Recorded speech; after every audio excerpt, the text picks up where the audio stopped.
Welcome to what might be possibly the most difficult exotic quest in Destiny history.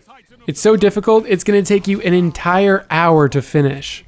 That's actually insane. Anyway, let's get started.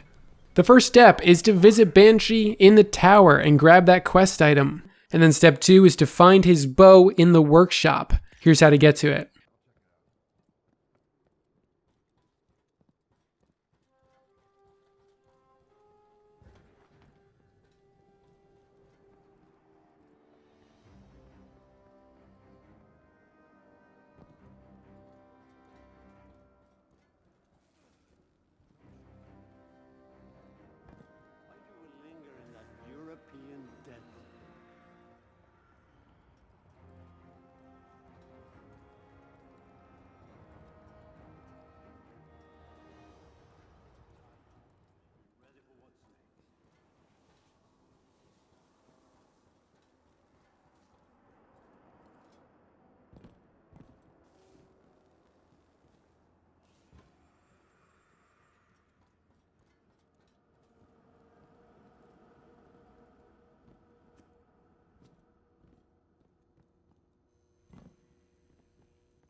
Step 3 is play Gambit Prime matches or run Nightfall strikes. For Gambit Prime, it's 35% for a win and 20% for a loss. For Nightfalls, it's 50% for a successful clear, and I heard difficulty does not matter, so run Gambit Prime or the Nightfalls, or do both, I don't care. Step 4 is get either Vex or Cabal precision kills with a bow. Pretty easy choice here since there's one enemy that's very easy to farm and the other is not. So just load into the original Leviathan raid and make your way to the Castellum, and you should have no trouble farming the Cabal there.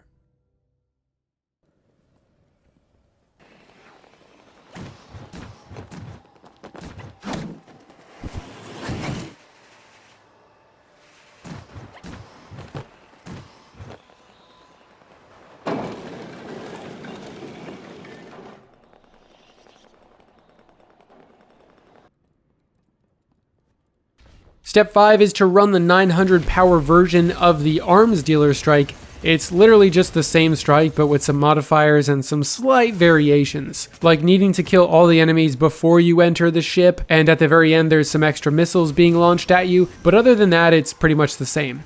And the last step is to just head back to the workshop and claim the bow.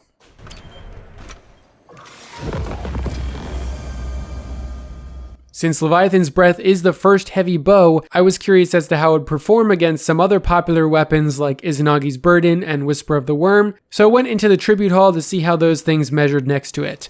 Leviathan's Breath does about half as much damage as one honed edge shot from Izanagi's Burden with the catalyst completed, and it does a bit more damage than a whispered breathing shot, which is pretty sweet, but the thing about Leviathan's Breath is it does take 1.3 seconds to fire at max strength, and you only got 10 shots, whereas Whisper can hold a lot more ammo and fire much faster, which are extremely important things that's going to hurt Leviathan's Breath in any sort of, boss encounter. I can see it being pretty difficult to get off all your shots, let alone trying to use another weapon. And compared to Izanagi, well, Izanagi's just untouchable right now in terms of DPS. And being able to have a loadout of both a grenade launcher, which are super strong right now, and Izanagi's Burden is going to make using Leviathan's Breath a more difficult choice as it takes up that precious exotic slot.